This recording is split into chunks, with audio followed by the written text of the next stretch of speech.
Okay, continue ta sa to ang beekeeping workshop. So diniya gipapili mi og mga bee og among i-identify kung queen ba na siya, worker or drone. So mo niya kung napilian, so unsa man ni siya nga bee mga amigo, queen, drone or worker. So unya among ibutang diniya. So pagbutang nako dinaa, hastang mali gyud nako. Oh, mali. Kay akong gibutngan kay worker unya kato ako ang gibitbit di ay is queen. So mo ni ang drone. Then maupon ni ang mga apis tribe, mga gagmay ni sila nga bee, mga stingless bee.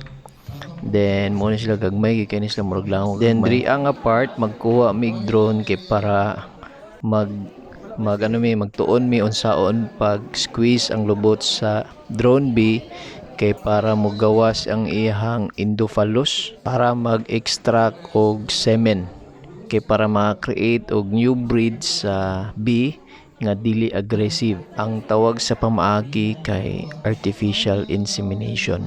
Akong ipakita sa inyo niya ang sa itsura sa endophallus, pero sa karon ato sa ning siya pakamangkamangon unya maniid pud sa teknik sa uban.